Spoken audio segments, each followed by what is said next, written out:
Just being honest.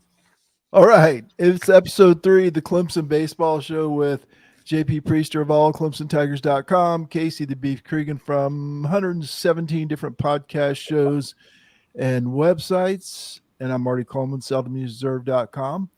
Fellas, last time we got together, we had a lot of questions about Clemson baseball. I don't know if any of them have been answered, maybe a couple. Some really good stuff we saw last weekend. And again, on Tuesday, Clemson, of course, swept Binghamton 3 games in a row, with the second game being a little questionable, not questionable, but closer than expected.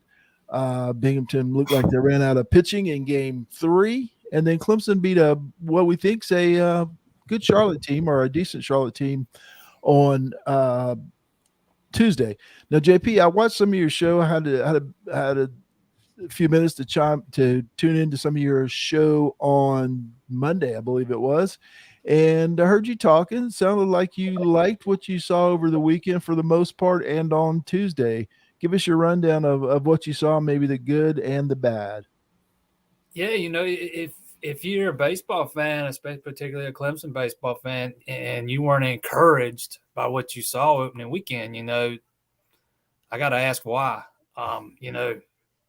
I thought there were a lot of positives coming out of that game. And, let's take the opponent out of it. Because whether or not Binghamton is any good at the end of the year, I don't know. But that looked like a team that hasn't practiced a lot. We know they haven't practiced a lot up there. Coming from New York, where they're from, they haven't had a lot of outside practice time. And you could tell. So let's just take the opponent out of it. But let's look at the fundamentals. Outside of Saturday, really, when I thought there were a couple base running blunders, I thought the base running was pretty dang good for the most part. And that's coming off a couple of seasons when it's been not so great, probably half of the time, maybe.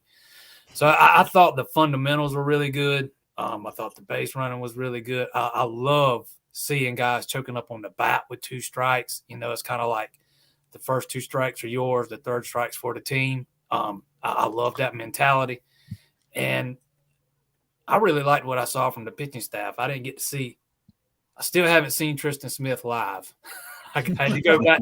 I had to go back and watch the replay because I had a wedding that day, and I missed the last couple innings. But, man, he looks electric. The other freshman that pitched, Joe Allen. Yes. He looked really good. I don't know how much of part of how big a part of the plan he is this year.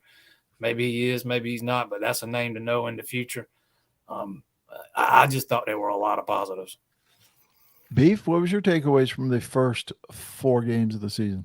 Yeah, kind of to echo JP. I thought they were doing everything that I was frustrated with last year. Except they weren't, well, I should rephrase that. They weren't doing everything that I was frustrated about last year. Second and third, nobody out. They got both runs in. They manufactured, I think it was second and third. It was second and third. Got both. That was the Charlotte game. But it was just out. It was a ground ball to the right side, and then a pop-up out to the right fielder and sac fly. It was just refreshing to see that style of play back. It, like JP said, it was your first 2 strikes were for me. The last strike was for the team, and that's how I felt. It felt like it was a team effort, and I'm not saying that wasn't the case last year, but it just felt good to see it this year. And again, opponent aside, you could tell Friday Binghamton was just excited to be outside, but they booted every ball that came into play. But you got to feel good about even Tuesday night. BJ Bailey, another freshman. I think is he a freshman? No. He's a transfer from Spartanburg Methodist. That's right. He looked great though too in his first outing for Clemson. There's a lot of positives, and I know we see the base running blunder by Ben Blackwell, but what's he got? 8 stolen bases already. Yeah. So, I love how they're running the bases. They got 20, 24, 26 stolen bases already on the season. It's just fun again. And I don't know how they're going to end up, but it's fun right now. And strikeouts are way down. Strikeouts are way down for 4 games in. Strikeouts are way down. You know, it felt last year like it was boomer bust for Caden Grice, but it was like, even as a fan, you felt like when he came up, you were like, oh God, please do something for the team. And then when he didn't, you were so frustrated. I haven't even really noticed Caden Grice, and I know he's still Caden Grice, and he's striking out still a little bit too much, but it hasn't had to be. It's not all on his shoulders this year, which is really nice too. Well, and he had the hit on Tuesday that put Clemson ahead the final time for He was pumped for the win. My quick takeaways was this. I thought, and Beef, we talked about this last night on Sluggo. I thought they had a nice mix, right, of 3 freshmen in the opening game, a couple of transfers, if you count Blackwell in his second year as a transfer, and some veteran guys that have been around Clemson. So we knew there were going to be new names, but they weren't all new. He didn't go with 6 freshmen and 3 transfers or whatever, and he didn't go with 6 transfers and 3 freshmen. So there was just a nice mix. The other thing, JP, Casey, that I took away was very good timing on when to change pitchers. I thought that's something that didn't happen. I thought last year they let him go a little bit too long or took him out too early. I mean, that's all, depends on what happens to the next guy, right? It may change this weekend, but I thought just in my head, it's like, okay, it was time. You needed to change that guy. Or even I felt like, and I guess the biggest one was Willie Weiss in the opening, the close game on Saturday, that Monty Lee might have left him in there a little too long last year and given up the lead or even lost the game. Whereas Bakich wasn't scared to go to a true freshman who hadn't thrown a pitch in the regular season. And he came through for him. Maybe not, like I said, that could change this weekend, but that was just my feeling. You guys talked about the errors on the mistakes on the bases. 2 of those were Ben Blackwell. He's got 8 stolen bases, as Casey said. It's not the whole team, or at least it hasn't been yet. It's just one guy. He made some mistakes, but he's also made some positives, and I think he's hitting about 999 or something on the season. So, and speaking of hitting 999, Valerie Cagle's got a 2-run homer in the first for the Clemson softball team. So, JP, Cam Camarella. Yeah. Canarella, I'm sorry. How about that kid, man? And we had heard a little bit from Eric Bakich, about how good he had been at the plate throughout the preseason. How about his defense out there in center field? And this is a kid that got plugged into center field kind of late in the preseason. He had been playing the infield for the most part, kind of got placed out there, I guess, by necessity, if I'm hearing it correctly. But he might not give that spot up, man. He's been that good. That might be your permanent center fielder right there, and he has been fantastic. And we talking about a guy that looks like he's still 15 years old. He sure doesn't play that way though. He's from right down the road from where I live over in Hartsville, if I'm not mistaken. But yeah, that he is going to have a very bright future. Wait till he has been in the weight room for a year, man. He is a breath of fresh air. Binghamton had 3 practices, I think, outside, and I think Cam Canarella had 3 practices in center field, is what, if I heard on the broadcast correctly, in between Kwok and Ron Smith wanting to bunt with 2 on in the bottom of the second. Beef, what about Cam Canarella? Man, that cliche, he's just a baseball player. He looks a little bit, it's going to sound funny to say, JP, you might scoff at this, but he looks a little out of place in center field, but yet he's making every play. Like, his arm isn't an outfielder's arm, so I don't mean he looks out of place because he's fantastic. I love him already. He's 4 games in. He's already my favorite player on the team. He wakes up hitting, as Kwok said on the broadcast the other day. He just puts the bat on the ball. He's like another Cooper Ingle. When he comes up, something is going to happen, which is what I call my most feared hitters of Clemson lineup, because he's just going to put the ball in play, and he's going to hit it hard wherever he puts it. He hit a ball to the left side with a man on third and found a hole. I mean, it was unbelievable just the way that this kid makes contact. So I'm excited about his future. He's going to be fantastic wherever they place him, because he's not coming off the field. No, he's going to be somewhere. He has absolutely earned that already.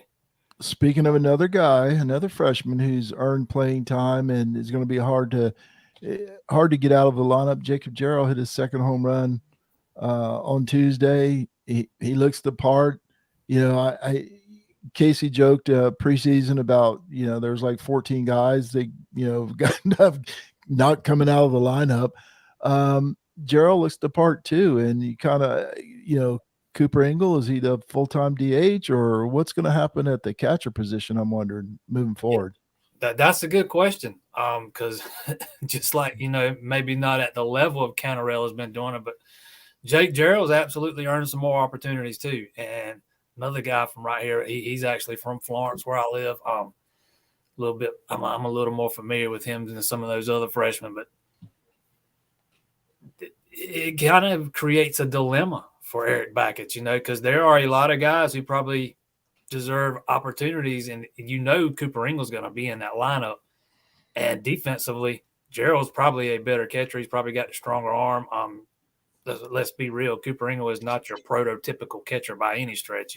Speaking of a guy that looks out of place a little bit, but I mean, don't get me wrong. He's been fantastic back there. He just doesn't look like what you picture your normal catcher. He's not Joey Bart back there, right? And Jake Gerald is more that guy. His defense has been good. I watched him in some scrimmages up there. He's got a very strong arm, and he is getting it done at the plate. So, I mean, it's going to create a dilemma for Eric Backett at some point, because who do you leave out and who do you put in? Beef? Yeah, it's one of those things with the catcher position nowadays. It feels like whatever offense you get is a bonus. I know that's an overused phrase as well, but 3 for 9 on the season, 2 home runs. I mean, he's got pop in the bat, which I think we were told preseason that he probably didn't have too much pop in the bat at the collegiate level. I don't know.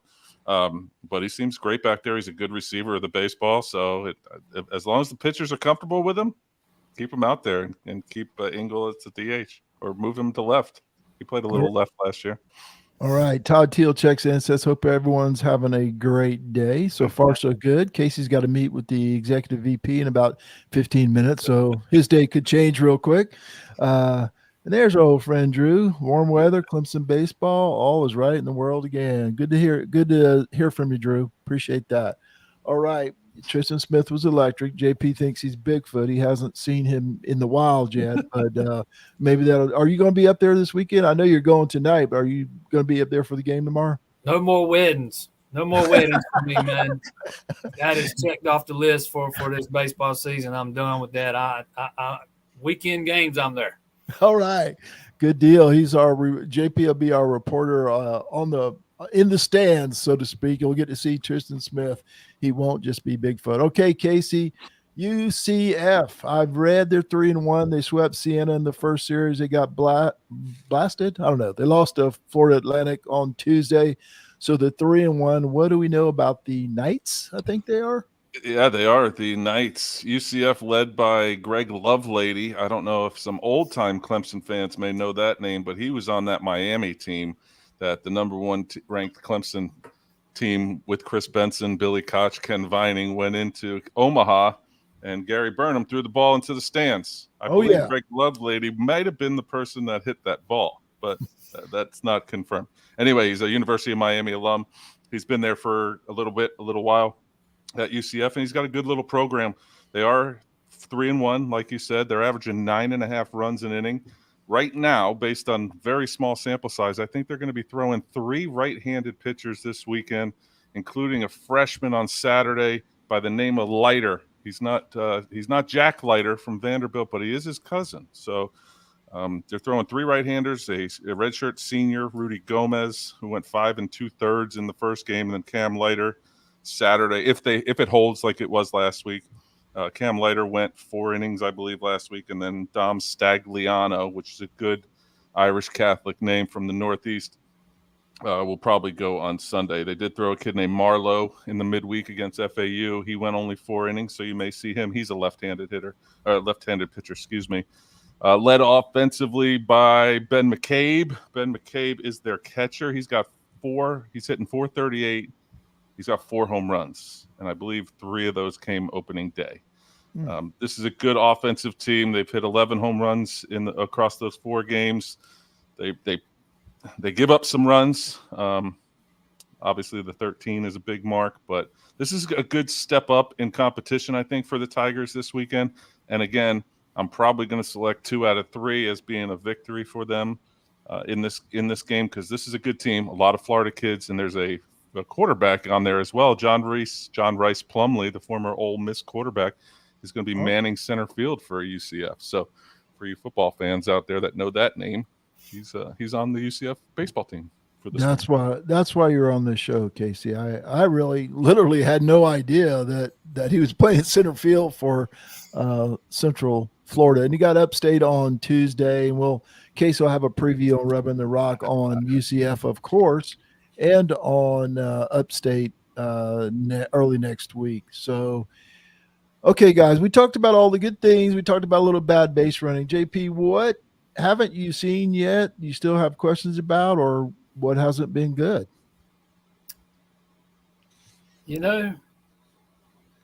It's hard to pick out something that hasn't been good. I can nitpick here and there, but overall, I've been extremely pleased with what I've seen. I thought one of the biggest questions coming in was how would the team respond once they face some adversity. We saw that on Saturday with the late win. We saw it again Tuesday against Charlotte, coming back twice. Now let's see how they play after having a little bit of success. I know this dates back to last season, but Clemson's won 12 or 13 in a row at home. I think that's the longest winning streak since 2018, maybe. But let's see how they play this week against better competition, a little bit of success under their belt. So far, it's hard to not like what you have seen, but again, it's very small sample size.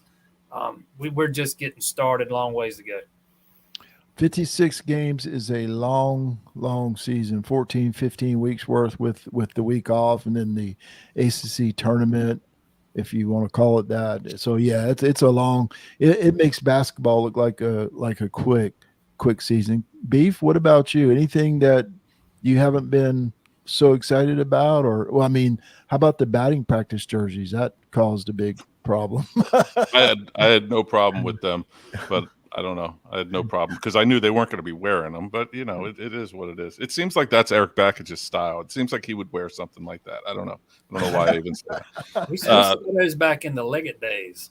Were they there? All right. At least something very similar. I could nitpick too, like JP said, but my nitpick was completely blasted.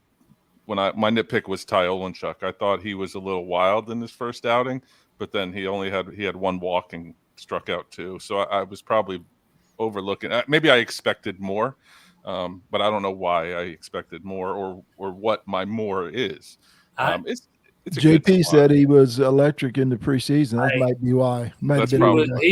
He was as dominant as anybody I saw that weekend I was up there. So I was expecting a little more out of him too. He was definitely looked at least a little shaky in his first appearance there. Maybe he was just juiced up. He's just ready to go against somebody else other than his own players. Of all the guys that threw, those first 4 games, he stayed behind in the count more than anybody. And that's probably where my nitpick came in. But I think it's also good that South Carolina's having a really good start to the season too. It's kind of letting Clemson kind of grow into themselves because they're not getting the front page headlines if baseball were. They're not hitting the 40 home runs in 6 games or whatever it is. So, and that series comes up next week. So we'll be talking about that next week. But yeah.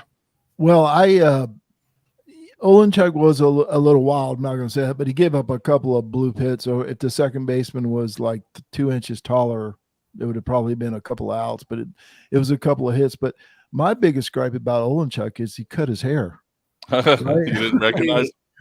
I thought, who is that dude coming in? They were like, that's Olenchuk. I was like, oh, that's changed. That's changed a little bit since last year. But all right, fellas, Friday at 4:00, Saturday at 2, and Sunday at 1 this week. Then they take on USC Upstate on Tuesday. You can find Casey's work on rubbingtherock.com. Casey's going to have a preview of UCF sometime tomorrow. Jason's work, of course, is on allclemsontigers.com. He's all over the place, writing stories left and right. And that's it. Unless you guys got any final things to say. Casey's got a big meeting. JP's got to hit the road, and I'm going to drink a beer. For Casey, baby. for Casey Thanks, the Bob. winning for Casey the Beef Cregan, Jason Priester of allclemsontigers.com. I'm Marty Coleman. Thanks for tuning in, and we'll see you next Thursday night. Clemson, South Carolina, as the Beef said. Should be a fun one, fellas. Thank you. Appreciate it, guys. Thank you.